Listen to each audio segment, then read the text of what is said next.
Bonjour à tous, aujourd'hui je suis sur un lac secret où on a le droit de pêcher l'achigan au mois de mai. Et oui, c'est un des deux seuls lacs que j'ai trouvé au Québec où est-ce qu'on a le droit de pêcher l'achigan à partir du 23 avril en cette année 2021. Et aujourd'hui on n'a pas vraiment de plan de match parce que je suis jamais allé pêcher sur ce lac-là. On ne sait pas à quoi s'attendre, donc j'ai apporté plusieurs cannes. Un jerkbait, un square bill, un umbrella rig, Alabama rig pour certains, un jig et un drop shot. Ils sont pas loin du bord. Ils nagent vers nous, faut en profiter. Wouh! Un tout petit bass. Bon, j'ai menti. J'avais un plan de match. Mon plan de match était de passer des zones sablonneuses vers les zones vraiment rocheuses pour essayer de pogner des poissons qui vont aller passer des zones rocheuses en migration vers les zones sablonneuses pour frayer. Parce que je croyais que la fraie n'était pas encore effectuée. Mais quand j'ai mis le bateau à l'eau et j'ai vu l'eau à 63 degrés, je me suis douté que c'était peut-être en train de commencer. Un autre? Au début de la journée, je croyais vraiment que ça allait être le square bill dans les zones rocheuses qui allait être vraiment le leurre numéro 1. Mais finalement, je commence à prendre goût au jerkbait et je commence à trouver que ça mord pas mal. J'avais environ un poisson à chaque 4 ou 5 lancers, tout dépendamment des spots. Il y avait des spots que c'était à chaque 2 lancers. Il y avait d'autres spots que c'était à chaque 10 lancers, mettons. Oh! Celui-là est plus gros.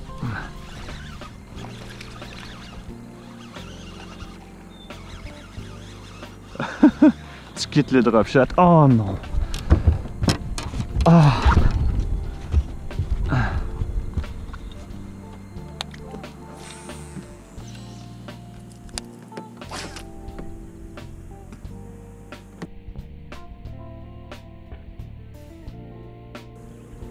My God, que la ligne n'est pas en bon état.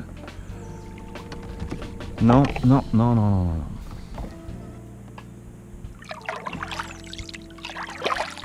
Incroyable. Le snap est là.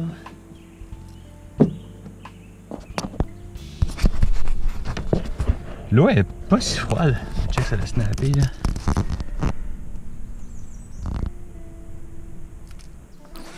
Bon, la pêche au square bill est définitivement morte. Je vais avoir mon dernier poisson au square bill dans pas long. Et dans le fond, ma ligne sur le jerkbait avait snappé parce qu'il y avait eu trop de poissons que j'ai combattus avant ça. Puis leur bouche, c'est un petit peu comme leurs dents, c'est un petit peu comme du papier sablé. Ça l'avait tout irrité ma ligne. Ma ligne était rendue toute effilochée et elle a cassé pendant le lancer. Il n'y en a pas bien des gros ici à date. Je pense que j'ai pogné 2 femelles puis c'était pas grand chose. Oh, c'est un nid ça? C'est un nid mais il n'y a pas de poisson dedans. Puis non, il vient pas de là. Il y avait une femelle qui venait de suivre mon leurre jusqu'au bateau, mon jerkbait. Elle n'a pas voulu mordre, puis après ça, elle est allée plonger vers les profondeurs. Je me suis dit, bah, peut-être que les grosses femelles viennent tout juste de frayer et qu'ils sont déjà plongés vers les profondeurs pour se nourrir, soit de perches chaudes, de crapets, d'écrevisses, d'éperlans. Ça peut être de n'importe quoi parce que j'ai rien vu sur les berges à part des achigans. Donc je me suis dit, je vais aller essayer. Puis c'est là que, après avoir dérivé en jasant avec un monsieur, je découvre qu'il y a de l'activité en dessous de moi sur le sonore. Donc, je commence à pêcher et je vais faire ceci. The cottage, we don't have that. When I go on, oh. Yeah, it's a fish. It may be someone's line.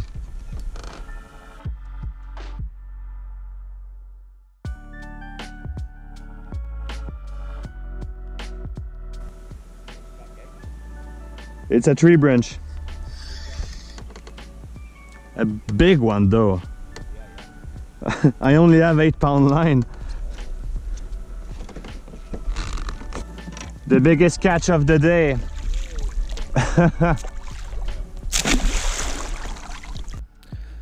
On a fini par comprendre, après une excursion ratée un peu plus dans le lac principal, là où est-ce qu'il y avait des gros rochers qui sortaient de l'eau, que les poissons étaient vraiment dans la fraie. Il y en a même, la plupart venaient de frayer, donc il fallait vraiment allonger les bords. Les femelles étaient plus difficiles à capturer parce qu'ils venaient de dépenser une grosse charge d'énergie pour la fraie. Donc c'est principalement les mâles qui frayaient, c'est pour ça qu'on a les plus petits aujourd'hui. Puis on continue de travailler fort pour essayer de pogner les femelles qui cherchent à se nourrir.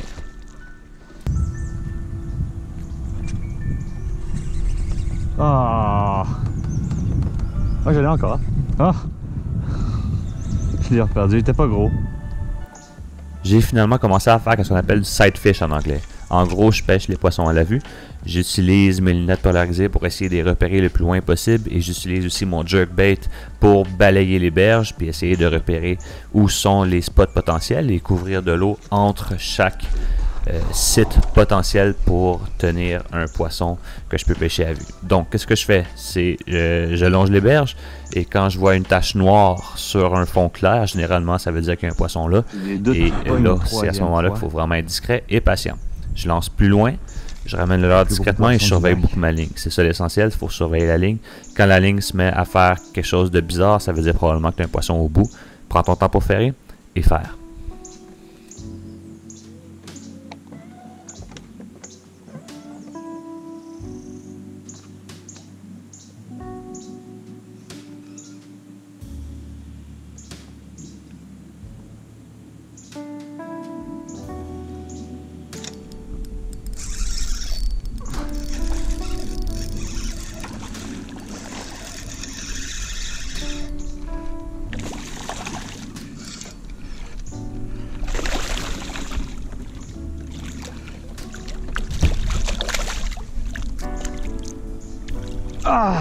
Ah, yes!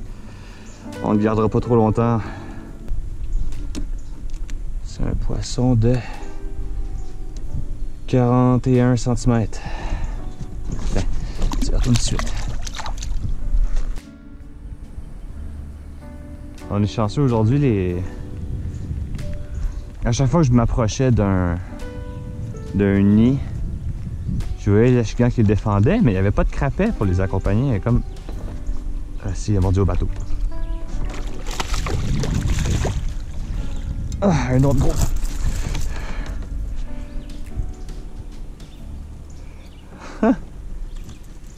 Un autre, pas pire. Pas pire bédaine. Oh, pas pire bédaine.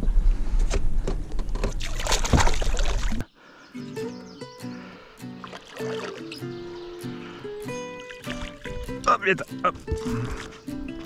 Une femelle.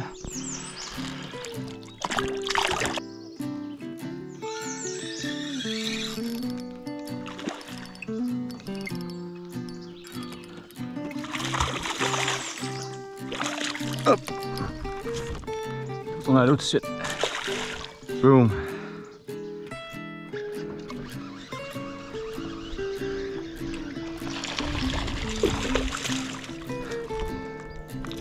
Ouais, il frappe mieux celui-là à la première vue.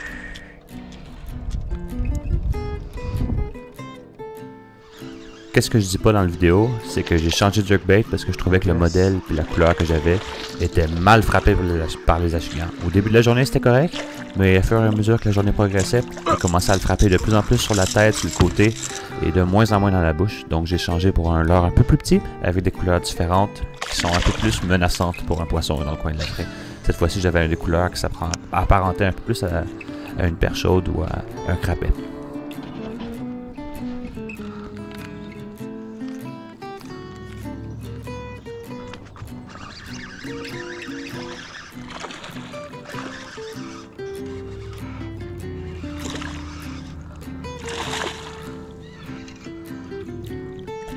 Hop, un autre correct. Belle taille pour la place. La chaude, faut pas s'attendre à bien plus que ça. Solide. On va essayer plusieurs tactiques différentes au cours de la journée, mais ça va toujours revenir dans le coin du sight fishing puis du jerkbait pour capturer le plus de poissons. Dans ce cas-ci, on va capturer aussi quelques poissons en flippant des roches, en flippant des obstacles visuels, chose que j'adore faire, mais vraiment le jerkbait puis le sight fishing étaient imbattables aujourd'hui.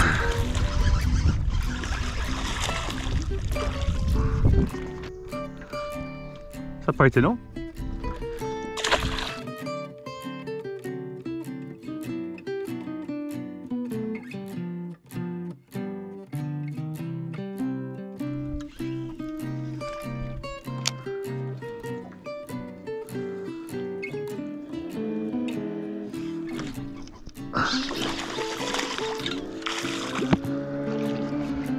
Hop. 2 de suite.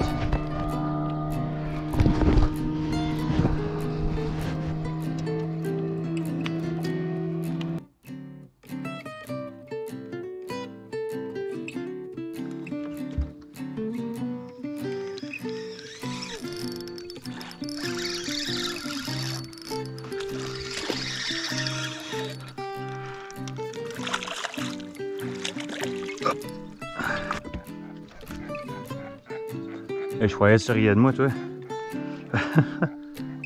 Drôle de bruit. Oh, tout petit poisson.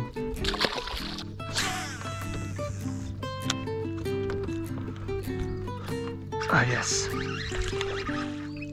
Ah, nice.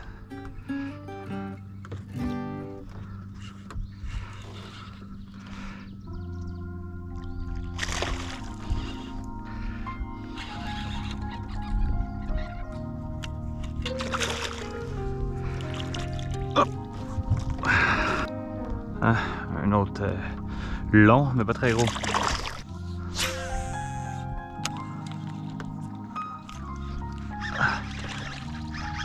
Au lancer suivant, un autre correct.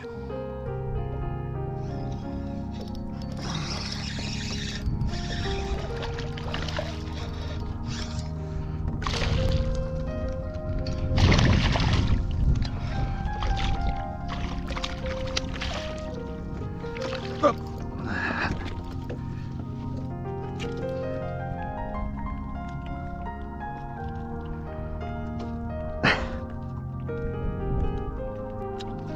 Incroyable.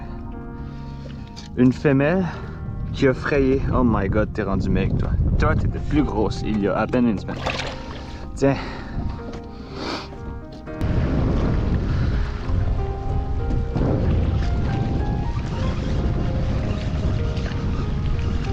Ah, durant la pause. Ah, là, ça a un peu plus d'allure. Mieux.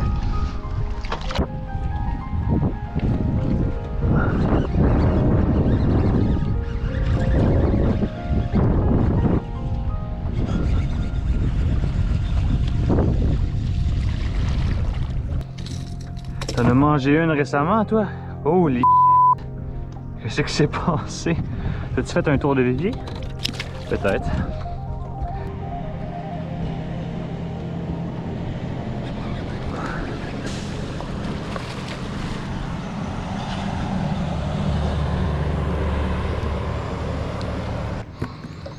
Ah, un beau. Un peu plus tôt dans l'après-midi, j'ai un poisson qui a cassé ma ligne direct à ce spot-là. Je me sentais vraiment coupable de laisser un poisson avec un hameçon dans la bouche, et en particulier que c'était un drop shot, donc tu avais le bas de ligne et le plomb au bout de cet hameçon-là. Donc on est retourné plus tard en se disant, ce poisson-là, il défendait peut-être un nid, peut-être qu'on pourrait le recapturer à vue. Et comme de fait, voici ce qui va se passer.